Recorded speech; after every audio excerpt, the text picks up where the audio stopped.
नमस्कार दोस्तों, एक बार फिर से स्वागत है आपके अपने YouTube channel First Bell Education पर। दोस्तों, ये वीडियो मानव पाचन तंत्र यानी ह्यूमन डाइजेस्टिव सिस्टम का तीसरा पार्ट यानी पार्ट 3 है। इससे पहले हम 2 पार्ट पढ़ चुके हैं। अगर आपको वीडियो अच्छा लगे तो चैनल को सब्सक्राइब करें, वीडियो को लाइक करें, दोस्तों के साथ शेयर करें और तैयारी करते रहें। तो शुरू करते हैं। तो दोस्तों, आज के वीडियो में हम पढ़ेंगे पाचन की क्रियाविधि के बारे में। ये हमारा मानव के पाचन तंत्र का थर्ड वीडियो है। जो फर्स्ट पार्ट था इस वीडियो का, उसमें हमने पढ़ा था पाचन अंगों के बारे में यानी आहार नाल की संरचना के बारे में।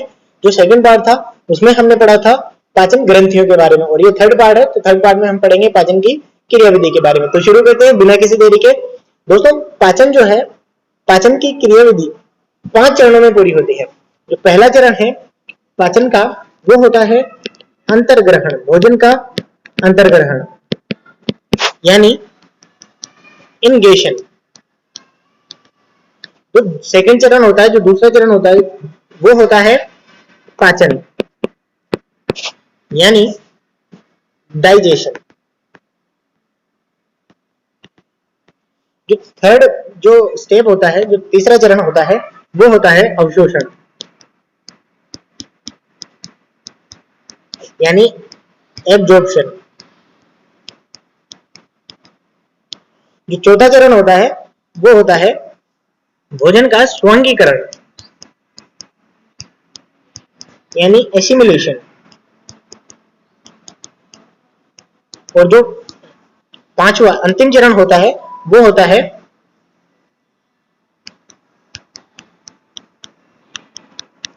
भोजन का बहिर्त्याग यानी ईगेशन। तो इस प्रकार दोस्तों ये 5 चरण होते हैं। अंतर्ग्रहण, अंतर्ग्रहण क्या होता है दोस्तों? तो जो भोजन हम ग्रहण करते हैं, भोजन का ग्रहण करना और हमारे दांतों द्वारा उसको चबाकर पीसकर निगलना, ये कहलाता है भोजन का अंतर्ग्रहण। पाचन, भोजन में जितने भी जटिल अणु है उन अणुओं का सरल अणु में तोड़ना, किसकी सहायता से? एंजाइमों की सहायता से। ये कहलाता है पाचन यानी डाइजेशन। एक होता है अगला चरण अवशोषण का। तो जो भोजन हम ग्रहण करते हैं, जो भोजन हम ग्रहण करते हैं उसका पाचन के पश्चात आहार नाल से यानी पूरी आहार नाल से, जैसे छोटी आंत्र और बड़ी आंत्र से रक्त वाहिनियों में पहुंचना, रक्त में मिलना उन सरल अणुओं का क्या रहता है? अवशोषण। स्वांगीकरण होता है अवशोषित जो भोजन होता है उसका उन जगहों पर पहुंचना जहां उनकी आवश्यकता होती है यानी कोशिकाओं में पहुंचना और उसका उपयोग में आना, ये कहलाता है स्वांगीकरण यानी एसिमिलेशन। और अंतिम जो चरण होता है वो होता है बहिर्त्याग। तो जो बिना पचा हुआ जो भोजन होता है, जो अपशिष्ट पदार्थ होते हैं, उनका हमारे शरीर से मल द्वार और द्वारा बाहर त्यागा जाना, ये कहलाता है बहिर्त्याग यानी इगेशन। तो ये 5 चरण होते हैं। हम दूसरा चरण जो है पाचन, इसकी क्रियाविधि को हम डिटेल में पढ़ने वाले हैं। ठीक है, तो अंतःग्रहण आप समझ गए। सेकंड चरण यानी पाचन, पाचन यानी डाइजेशन। तो डाइजेशन हम डिटेल में पढ़ते हैं। तो पाचन की क्रिया जो है दोस्तों, वो शुरू होती है हमारी मुख गुहा में। सबसे पहला जो प्रारंभ होता है पाचन का, वो होता है मुख गुहा में। तो मुख गुहा में पाचन, मुख गुहा में पाचन जो है दोस्तों, वो लार की सहायता से होता है। किसकी सहायता से? लार की सहायता से। लार की सहायता से मुख गुहा में पाचन प्रारंभ होता है। लार के बारे में हम पढ़ चुके हैं। लार जो है, इसका स्त्राव किया जाता है लार ग्रंथियों द्वारा। हमारे मुख गुहा में 3 प्रकार की लार ग्रंथियां पाई जाती है, वो हम पिछले पार्ट में पढ़ चुके हैं। अगर आप वो देखना चाहते हैं तो पिछला पार्ट देख सकते हैं। लार जो है वो हल्का अम्लीय तरल पदार्थ होता है, हल्का अम्लीय तरल पदार्थ होता है जिसका पीएच होता है 6.8। लार का पीएच 6.8, तो ये भी याद रखिए आप। लार में दोस्तों, लार में 2 प्रकार के एंजाइम पाए जाते हैं। लार में 2 एंजाइम होते हैं। कौन कौन से? तो एक तो होता है टाइलिन एंजाइम और एक होता है लाइसोजाइम एंजाइम। तो ये 2 एंजाइम होते हैं लार में। दोनों के अलग अलग कार्य होते हैं। एंजाइमों की सहायता से हमारा पाचन होता है, तो दोनों एंजाइमों के अलग अलग कार्य होते हैं। टाइलिन क्या कहता है दोस्तों? तो टाइलिन हमारे भोजन में उपस्थित स्टार्च को, हमारे भोजन में उपस्थित स्टार्च को माल्टोज और डेक्सट्रीन में बदल देता है। मुख्य रूप से बदलता है माल्टोज में और आंशिक तौर पर बदलता है डेक्सट्रीन में। तो आप याद रखें, टाइलिन एंजाइम, लार में उपस्थित टाइलिन एंजाइम स्टार्च को माल्टोज और डेक्सट्रीन में बदल देता है, स्टार्च का पाचन कर देता है। तो टाइलिन एंजाइम का ये कार्य होता है। तो लाइसो एंजाइम जो एंजाइम है, लाइसोजाइम जो एंजाइम है, ये हमारे भोजन में, जब हम भोजन ग्रहण करते हैं तो उसमें बहुत सारे अलग अलग प्रकार के क्या है, बैक्टीरिया यानी जीवाणु आ जाते हैं। तो भोजन में उपस्थित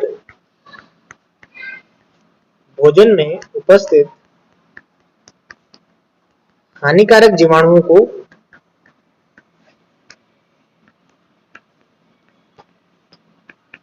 नष्ट करता है।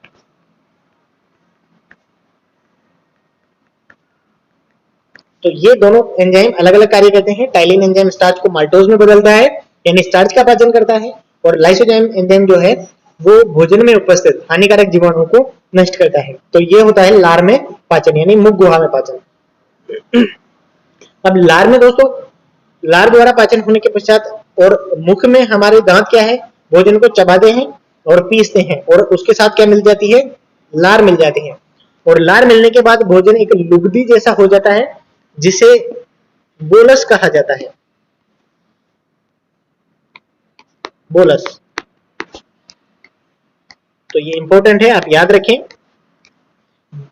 भोजन में लार मिलने के पश्चात भोजन एक चिपचिपे लुगदी जैसे पदार्थ में बदल जाता है जिसे बोलस कहा जाता है। ठीक है, अब ये बोलस हमारी ग्रसनी में चला जाता है, ग्रसनी से ग्रास नाल में और फिर आमाशय में चला जाता है। अब एक और बात दोस्तों, मुख गुहा में किसका पाचन होता है, मुख गुहा में।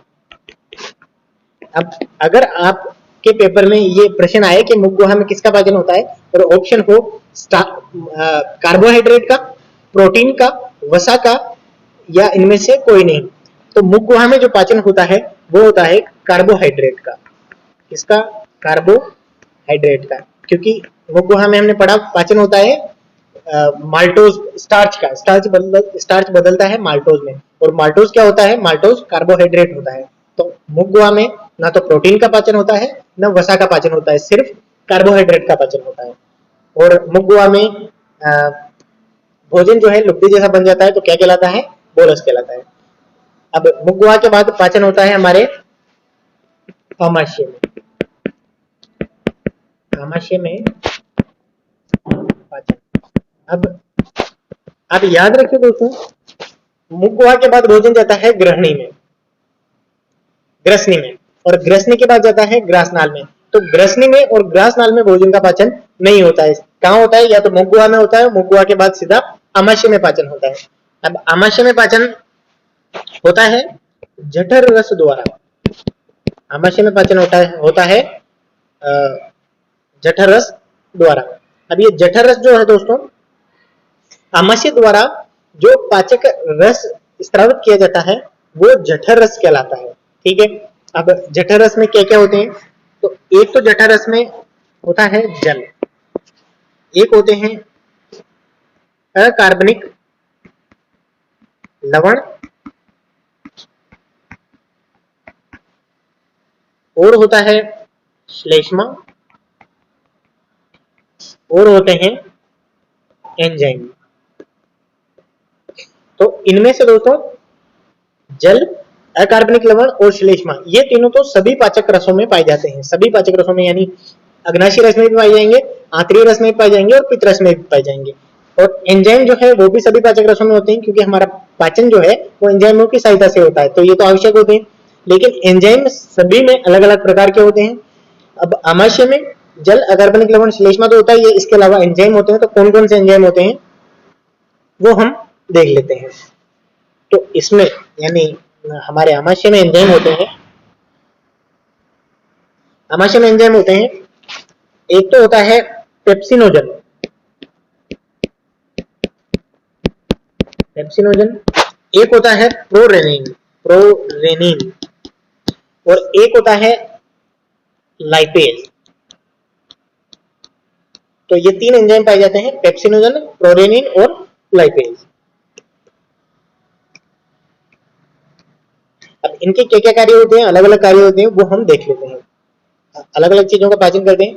और एंजाइम के अलावा जठररस में पाया जाता है दोस्तों, ये इंपॉर्टेंट है, जठररस में HCl पाया जाता है। जठररस में क्या पाया जाता है? HCl यानी हाइड्रोक्लोरिक अम्ल। तो सबसे पहले हम HCl को देख लेते हैं। HCl यानी हाइड्रोक्लोरिक अम्ल, ये एक कार्य तो करता है भोजन के यानी आमाशय का जो माध्यम है, आमाशय का जो माध्यम है उसे अम्लीय बनाता है। आमाशय के माध्यम को क्या बनाता है? अम्लीय बनाता है। अब हाइड्रोक्लोरिक अम्ल एक अम्ल है, तो ये माध्यम को कैसा बना सकता है? अम्लीय बना सकता है। और हाइड्रोक्लोरिक अम्ल जो है ये एक तीव्र अम्ल होता है। हाइड्रोक्लोरिक अम्ल एक तीव्र अम्ल होता है जिसकी पीएच होती है 1 से 2 के बीच। ठीक है दोस्तों, तो एक तो भोजन के माध्यम को अम्लीय बनाता है, दूसरा अम्लीय माध्यम होता है, बहुत तीव्र अम्ल होता है, तो ये भोजन में आए हुए हानिकारक जीवाणुओं को नष्ट करता है। हानिकारक जीवाणुओं को नष्ट करता है। तो दो काम तो ये हो गए। अब इसके अलावा दोस्तों हमने देखा एंजाइम पेप्सिनोजन पाया जाता है जठररस में। अब पेप्सिनोजन जो एंजाइम है, पेप्सिनोजन जो एंजाइम है ये एक निष्क्रिय एंजाइम होता है। कैसा एंजाइम होता है? पेप्सिनोजन एंजाइम एक निष्क्रिय एंजाइम होता है, यानी ये कोई कार्य नहीं करता है। तो आमाशय द्वारा स्त्रावित HCl जो है, हाइड्रोक्लोरिक अम्ल जो है, वो पेप्सिनोजन को पेप्सिन में बदलता है। ठीक है, अब ये पेप्सिन कैसा होता है? ये हो जाता है सक्रिय, यानी पेप्सिनोजन को सक्रिय करता है कौन? हाइड्रोक्लोरिक अम्ल, और सक्रिय करके पेप्सिन में बदल देता है। अभी ये पेप्सिन जो है ये सक्रिय हो गया तो ये कार्य कर सकता है। ये कार्य करता है फिर प्रोटीन पर। भोजन में उपस्थित जो प्रोटीन पदार्थ होते हैं उन प्रोटीनों को pepsin enzyme, peptones, protease, peptones, protease और पॉलीपेप्टाइड में बदल देता है। तो आमाशय में एक तो प्रोटीन का पाचन होता है आंशिक रूप से, पूरे प्रोटीन का नहीं होता है, आंशिक रूप से प्रोटीन का पाचन होता है। और कौन करता है? Pepsinogen enzyme. पेप्सिनोजन भी निष्क्रिय होता है तो इसे सक्रिय किया जाता है HCl द्वारा, और HCl द्वारा सक्रिय करने के बाद ये बदल जाता है पेप्सिन में, और पेप्सिन फिर भोजन में उपस्थित प्रोटीन को पेप्टोन्स, प्रोटीएज और पॉलीपेप्टाइड में बदल देता है। तो आंशिक रूप से किसका पाचन हो गया? प्रोटीन का। तो ये काम तो हो गया पेप्सिनोजन एंजाइम का। अब पेप्सिनोजन के अलावा जठररस में एक और एंजाइम होता है, वो होता है प्रोरेनिन। अब दोस्तों ये प्रोरेनिन भी क्या होता है? निष्क्रिय होता है। कैसा होता है? निष्क्रिय।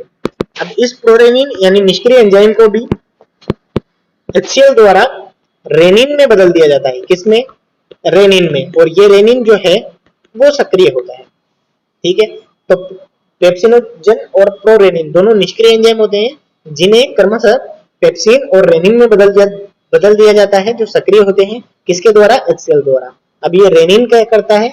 रेनिन जो है वो हमारे एक प्रोटीन होती है केसिनोजन, केसिनोजन प्रोटीन होती है ये, और ये प्रोटीन होती है दूध में घुली हुई, दूध की प्रोटीन होती है ये दूध में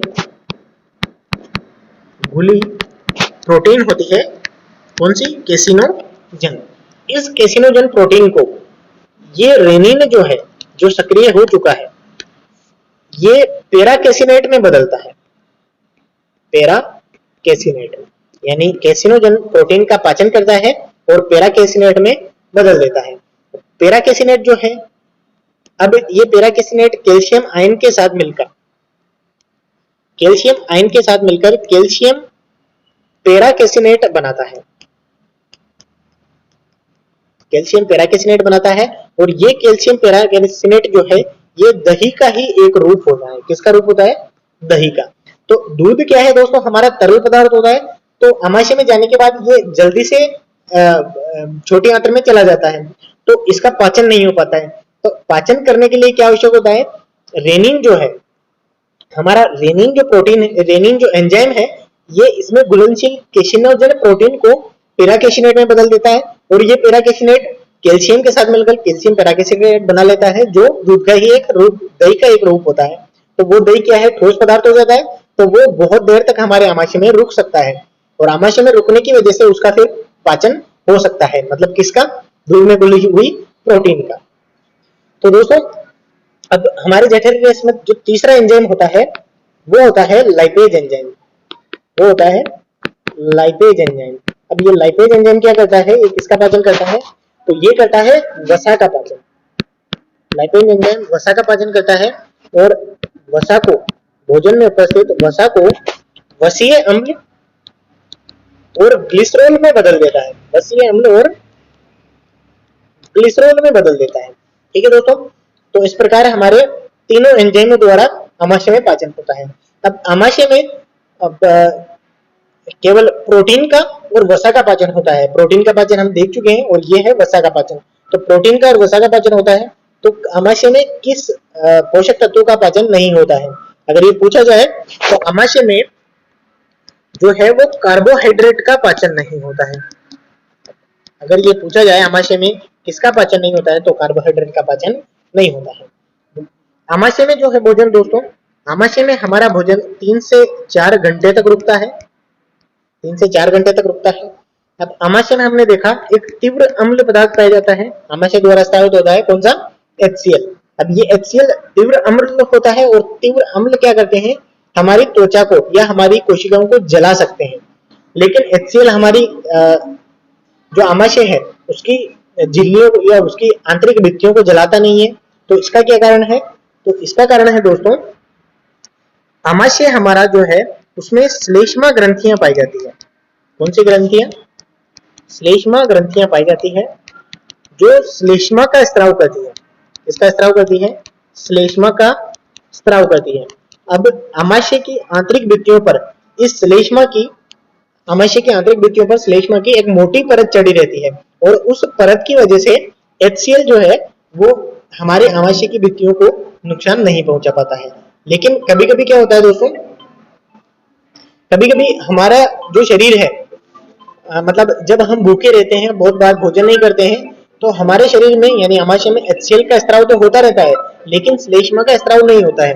तो ये आमाशय जो है हमारे आमाशय की भित्तियों में घाव कर देता है, और घाव करने की वजह से क्या है, अंदर जो है आमाशय की भित्तियों में वो अल्सर हो जाते हैं। उन घावों को क्या कहा जाता है, अल्सर कहा जाता है। तो ये भी याद रखें। ठीक है दोस्तों, अब अगला हमारा जो पाचन होता है वो होता है कहां पर, आमाशय के बाद छोटी आंत्र में पाचन। कहां होता है, छोटी आंत्र में, छोटी आंत्र में पाचन। अब छोटी आंत्र में दोस्तों, हमने छोटी आंत्र की जब संरचना पढ़ी थी पिछले पार्ट में, तो छोटी आंत्र में 3 भाग होते हैं। शुरू का जो भाग होता है, जो आमाशय के बाद वाला जो यू आकार का भाग होता है, वो होता है ग्रहणी। कौन सा होता है, वो होता है ग्रहणी। तो सबसे पहले जो पाचन होता है वो होता है ग्रहणी में पाचन। ग्रहणी भाग में पाचन, छोटी आंत्र के भी ग्रहणी भाग में। अब छोटी आंत्र के ग्रहणी भाग में जो पाचन होता है दोस्तों, छोटी आंत्र में हमने पढ़ा था कि ग्रहणी भाग में पित्ताशय से आने वाली पित्त वाहिनी और अग्नाशय से आने वाली अग्नाशय वाहिनी, दोनों वाहिनियां आकर मिलती है। कहां पर, ग्रहणी भाग में।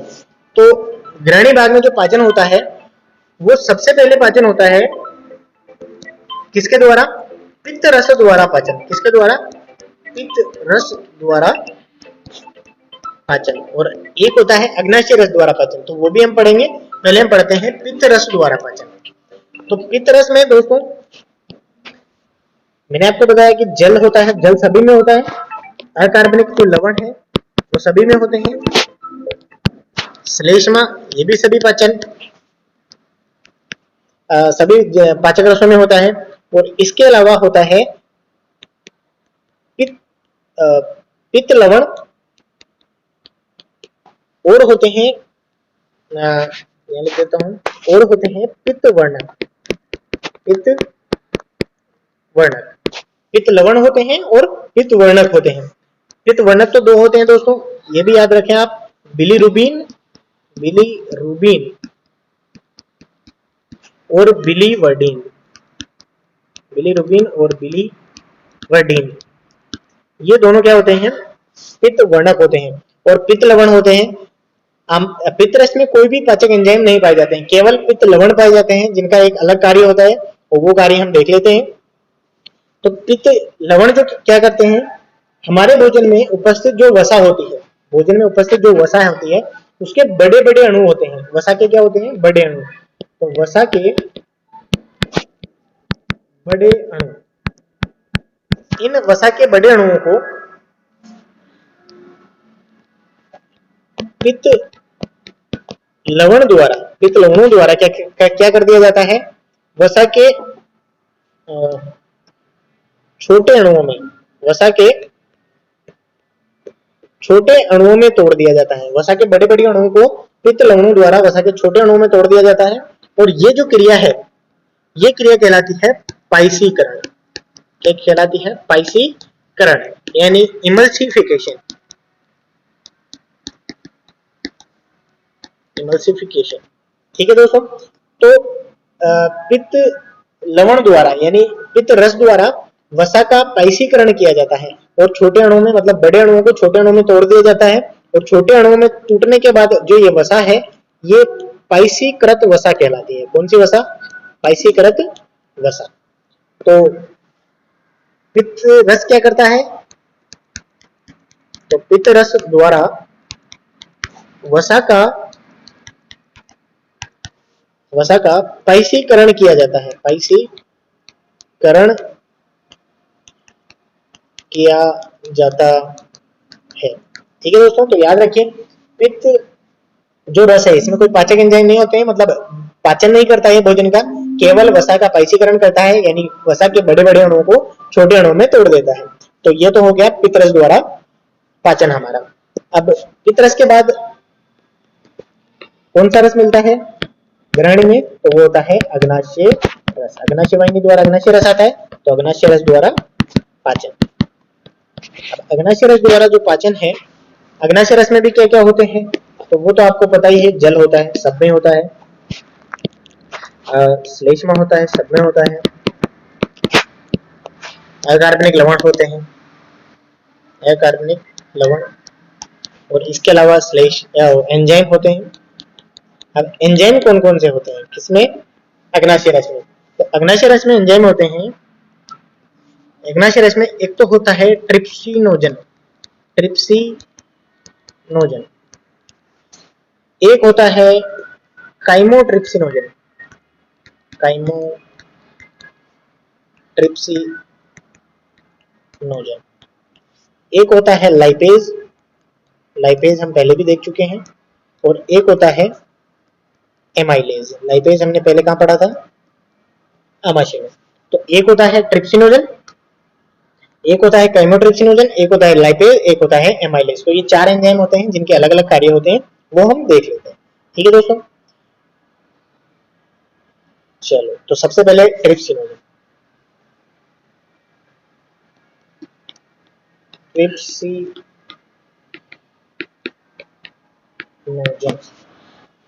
अब ट्रिप्सिनोजन एंजाइम को दोस्तों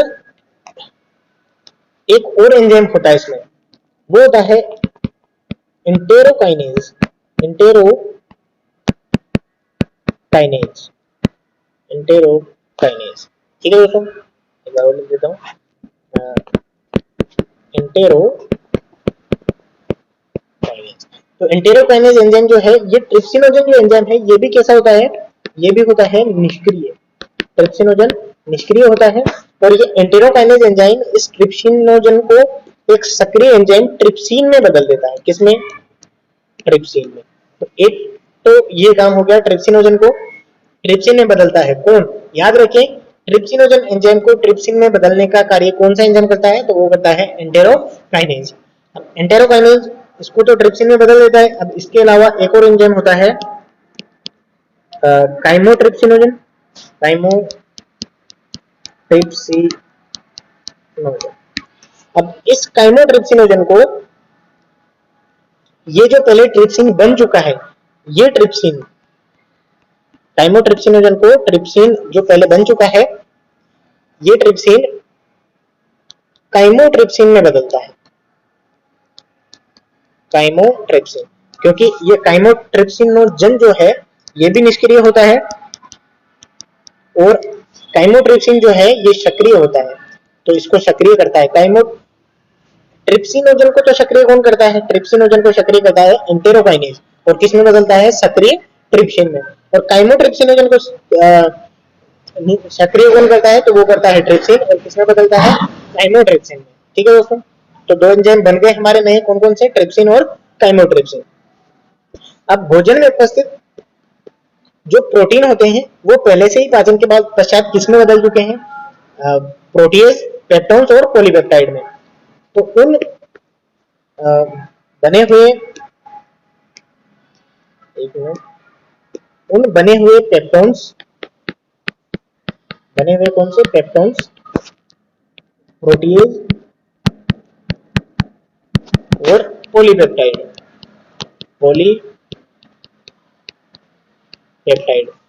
इन तीनों को, अपने जो दो एंजाइम अभी भी नए बने हैं, कौन से? ट्रिप्सिन और काइमोट्रिप्सिन, ये दोनों एंजाइम मिलकर पेप्टोन्स, प्रोटीएज और पॉलीपेप्टाइड को डाई ट्राई पॉलीपेप्टाइड में, डाई ट्राई पॉलीपेप्टाइड में बदल देते हैं। तो किसका पाचन हुआ? प्रोटीन का पाचन होता है यहाँ पर। किसका? प्रोटीन का। चलो, किसके द्वारा? ट्रिप्सिन और काइमोट्रिप्सिन द्वारा। तो प्रोटीन का पाचन हो गया। अब इसके अलावा दो और एंजाइम थे अग्नाशय रस में, कौन कौन से? तो वो थे एक तो लाइपेज और एक एमाइलेज। लाइपेज हम पहले पढ़ चुके हैं, किसका पाचन करता है? वसा का। तो लाइपेज वसा का पाचन करता है, तो ये भोजन में उपस्थित वसा को लाइपेज एंजाइम वसीय अम्ल और ग्लिसरॉल में बदल देता है, वसीय अम्ल और ग्लिसरॉल में। तो ये हो गया वसा का पाचन। अब इसके अलावा एक और एंजाइम, कौन सा? एमाइलेज। एमाइलेज जो है ये कार्बोहाइड्रेट का पाचन करता है, और कार्बोहाइड्रेट में भी किसका? भोजन में उपस्थित स्टार्च का। भोजन में उपस्थित स्टार्च को एमाइलेज एंजाइम माल्टोज में बदल देता है। किसमें? माल्टोज में। तो इस प्रकार ये चार एंजाइमों द्वारा हमारे इसमें ग्रहणी भाग में पाचन होता है। पित्तरस भी ग्रहणी भाग में आता है और अग्नाशय रस भी ग्रहणी भाग में आता है। तो हमारे शरीर में सबसे अधिक पाचन इंपॉर्टेंट है, याद रखें। शरीर में सबसे अधिक पाचन कहाँ होता है? तो ये होता है छोटी आंत्र के ग्रहणी भाग में। छोटे आंत्र के ग्रहणी भाग। तो ये हो गया हमारे ग्रहणी में पाचन। अब इसके बाद हम पढ़ेंगे कौन से भाग में पाचन? इसके बाद होता है हमारे क्षुद्रांत में पाचन। छोटी आंत में हो गया, छोटी आंत में पाचन चल रहा है। अब छोटी आंत में भी ग्रहणी भाग में तो हो गया, अब क्षुद्रांत में पाचन। क्षुद्रांत हमने पढ़ा था कौन सा भाग होता है? तो बीच वाला जो छोटे आंत्र का भाग होता है वो सारा का सारा क्षुद्रांत होता है। तो क्षुद्रांत में पाचन। अब क्षुद्रांत में भी दोस्तों वही क्या पाए जाते हैं? एक तो जल होता है, एक होता है श्लेष्मा, एक होते हैं अकार्बनिक लवण, और एक होता है एंजाइम। तो ये सब कहाँ होते हैं? हमारे क्षुद्रांत्र में। जो आंतरीय रस होता है, क्षुद्रांत में क्या होता है? आंतरीय रस। तो आंतरीय रस द्वारा पाचन है ये।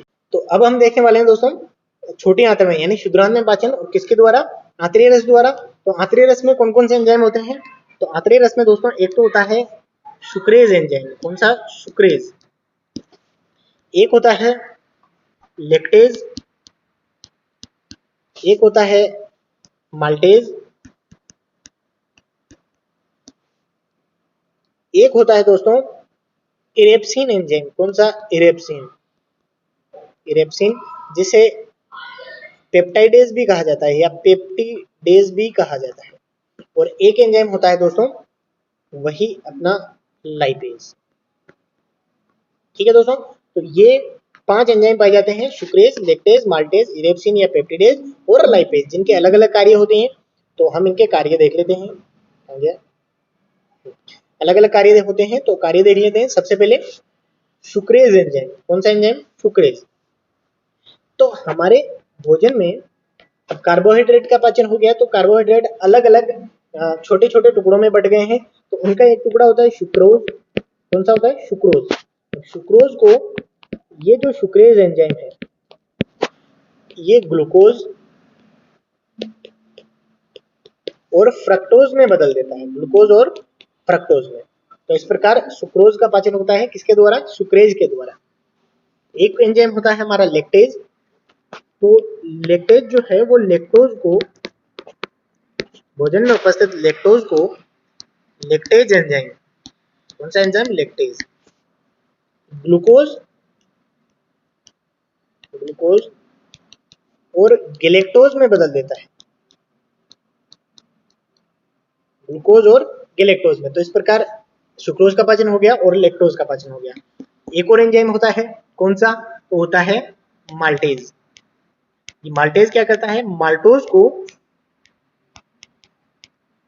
माल्टेज एंजाइम माल्टोज को ग्लूकोज के 2 अणुओं में तोड़ देता है, यानी ग्लूकोज और ग्लूकोज में तोड़ देता है, यानी ग्लूकोज के 2 अणु बना देता है एक माल्टोज के अणु से। तो सुक्रोज का, लैक्टोज का और माल्टोज का इस प्रकार पाचन होता है। ये सब क्या है? कार्बोहाइड्रेट। तो कार्बोहाइड्रेट का पाचन कंप्लीट होता है। इनके अलावा जो पाचन के पश्चात जो भोजन में प्रोटीन उपस्थित होता है वो किस में बदल चुका है? वो बदल चुका है डाई ट्राई पॉलीपेप्टाइड में। किसमें? डाई ट्राई पॉलीपेप्टाइड में। इन डाई ट्राई पॉलीपेप्टाइड को